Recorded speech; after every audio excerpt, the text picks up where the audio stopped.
हाय दोस्तों, कैसे हैं आप सभी। मैं डॉक्टर आनंद फिर से अपने YouTube चैनल पर आप सभी का स्वागत कर रहा हूं और आशा कर रहा हूं सभी ठीक है, मस्त हैं, एंजॉय कर रहे हैं। Business environment and legal aspects of business के अंतिम प्रहार के 11वें क्वेश्चन पर मैं आ गया हूं और अंतिम सीरीज अपनी जल्द से जल्द शुरू हो गई। 12वें क्वेश्चन पर अपन आ गए हैं।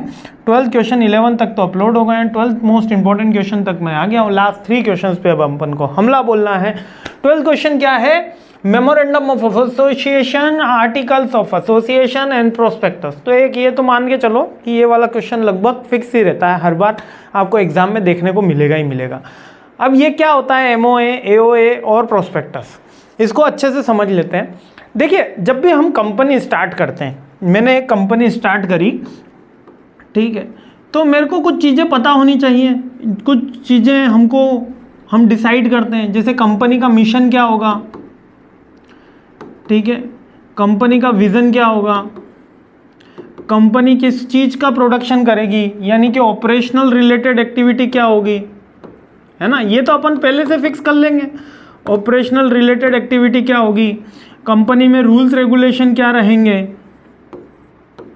कंपनी के जनरल कंडीशंस क्या रहेगी,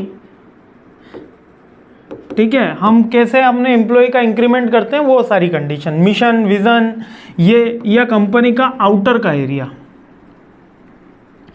अब मेरी कंपनी में जो यूनिफॉर्म होगा वो सामने वाले के लिए इंटरेस्टेड है क्या कि वाइट कलर का यूनिफॉर्म रखना है, ब्लू रखना है, रेड रखना है?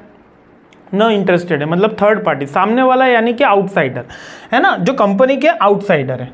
जो कंपनी के आउटसाइडर है उसको कंपनी में कोई भी इंटरेस्ट इस तरीके की एक्टिविटी का नहीं है। वो तो क्या देखता है कि कंपनी का मिशन, विजन क्या है, कंपनी की बैलेंस शीट क्या है, कंपनी कितना प्रॉफिट बना रही है, नहीं बना रही है, कि उसको क्या मतलब कि आप हफ्ते में 3 दिन काम कर रहे हो कि 2 दिन काम कर रहे हो, वो नहीं टेक केयर कर रहा। तो इन्वेस्टर क्या देख रहा है, कंपनी का mission, vision, other activities, outer की जो एक्टिविटीज होती है, ये सारी की सारी चीजें लिखी जाती है मेमोरेंडम में। किस में लिखी जाती है? मेमोरेंडम ऑफ एसोसिएशन में, एमओए में, ठीक है। इसके अंदर हम लिखते हैं कंपनी, हम एक ऐसी संस्था है, आप मेरी जब वेबसाइट पर जाओगे तब भी उसके अंदर मिशन और हमारा जो टारगेट है वो सारी की सारी चीज़ें उसके अंदर लिखी हुई है। तो मिशन और विजन लिखा होता है हमारे फ्यूचर प्लानिंग रिलेटेड, हमारी कंपनी के आउटर कंसेप्ट की जो चीज़ें होती है वो एमओए में आती है। जब मैं कंपनी की डेली रूटीन की बात कर रहा हूँ और रेगुलेटरी बात कर रहा हूँ कि कंपनी में कौन कौन सी एक्टिविटीज़ करी जाएंगी, ये इंटरनल बात होगी। ये कहाँ पे लिखी जाएगी? ये लिखी जाएगी आपकी आर्टिकल ऑफ एसोसिएशन में, ठीक है। क्लियर हो गया? आर्टिकल ऑफ एसोसिएशन और memorandum of association, basic meaning अपन को पता चल गया कि सर एमओए में आउटर की जो बातें होंगी, जो एक मिशन विजन होगी, वो लिखी जाएंगी, और आर्टिकल ऑफ एसोसिएशन के अंदर हम जो जनरल रूल्स होते हैं हमारे, जो जिससे कंपनी रन होती है, ऑपरेशनल रिलेटेड एक्टिविटी, वो लिखी जाती है। अब प्रोस्पेक्टस,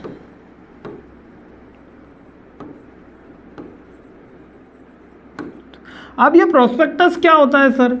प्रोस्पेक्टस में ऐसा है कि कंपनी की अबाउट अस होता है। ये किसके लिए इशू किया जाता है? उनके लिए, इन्वेस्टर्स के लिए इशू करते हैं। जब कंपनी शेयर इशू करती है तब अपने लिए प्रोस्पेक्टस छपवाती है, और ये प्रिंट भी होता है, इलेक्ट्रिक भी होता है, ठीक है। तो इसके अंदर कंपनी की बैलेंस शीट, कंपनी के की फीचर्स, की हाइलाइट्स,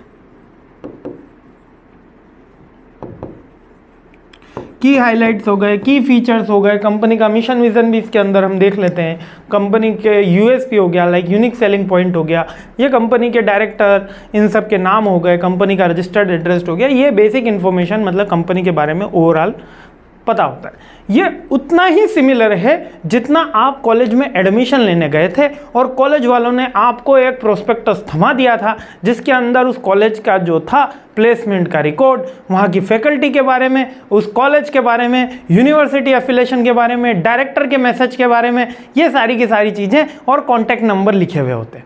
उसी तरीके से कंपनी इन्वेस्टर्स को मतलब अट्रैक्ट करने के लिए वो सारी की सारी चीज़ें प्रोस्पेक्टस में लिखती है, जो आपके कॉलेज वालों ने आपके प्रोस्पेक्टस में लिखा। इसको देख के वो शेयर के सब्सक्रिप्शन अप्लाई करता है और फिर शेयर का अलॉटमेंट होता है। क्लियर हो गई बात? तीनों का बेसिक मीनिंग समझ में आ गया। अब बुकिश लैंग्वेज देख लेते हैं कि मेमोरेंडम क्या है। Memorandum of association, the memorandum of association circular legal document होता है। जब मेरे को कंपनी स्टार्ट करनी है ना तो रजिस्ट्रार ऑफिस में सबमिट करना होता है कि ये हमारा एमओए है, ये हमारा एओए है, ठीक है।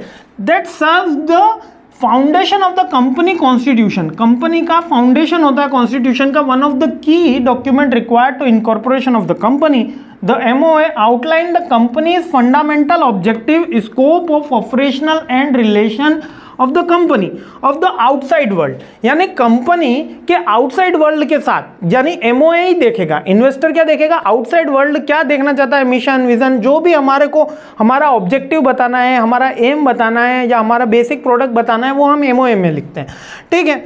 That companies name, registered office, objective, capital, liabilities of its members, ये सारी की सारी चीजें एमओए के अंदर आती है। अब इसी के आगे हम आर्टिकल की बात करते हैं। Article of association is another circular document required to the company for incorporation.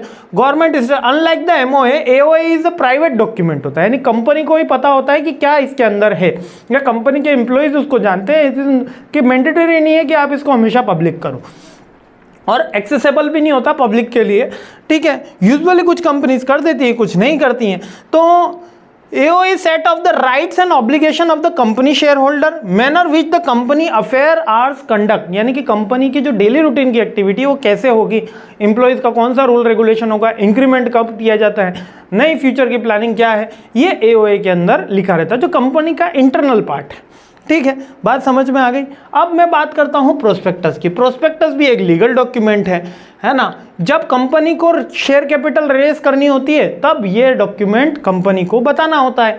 The public through the insurance of the shares at debenture. Debenture के टाइम पे भी है, डिबेंचर मेरे से पॉइंट मिस हो गया था। It is a invitation of the public to subscriber of the company security, यानी कि वो सब्सक्राइब करें कंपनी की सिक्योरिटी, यानी शेयर के लिए सब्सक्रिप्शन ले और फिर उनको शेयर अलॉट किए जाएंगे। इन सब ये बस इसके अंदर इतना ही याद रखना है। इसके अंदर बेसिक कंपनी डिटेल आती है। तीनों के पॉइंट्स हो गए। मेमोरेंडम के अंदर क्या है? डिफाइंस द कंपनी का स्कोप बताता है। ये मेमोरेंडम क्या बता रहा है? कंपनी का स्कोप। आउटसाइडर क्या देखता है वो। और एओए क्या बताता है? रेगुलेशन, रूल्स, प्रोसीजर बताता है। प्रोस्पेक्टस क्या बताता है? Provide information about the company potential investor. जो पोटेंशियल इन्वेस्टर्स को क्या जानना है? बैलेंस शीट जाननी है, मिशन विजन, जो भी इन्वेस्टर के जानकारी के लिए जरूरी होता है। जैसे जो भी आपके एडमिशन के लिए उस समय कॉलेज वालों को जरूरी लगता है कि ये भी हाईलाइट है, हमारे पास ये फलानी लैब है, हमारे पास ये है ऐसी लैब है, हमारे पास हम किसके लिए समर ट्रेनिंग के लिए बाहर भेजते हैं, हम इंटर्नशिप के लिए दुबई भेजते हैं, तो वो सारी की सारी चीज़ें प्रोस्पेक्टस में लिखी जाती है। तो इन्वेस्टर को अट्रैक्ट करने के लिए जो भी पॉइंट्स इसमें रिलेवेंट होते हैं वो लिखने ज़्यादा जाते हैं।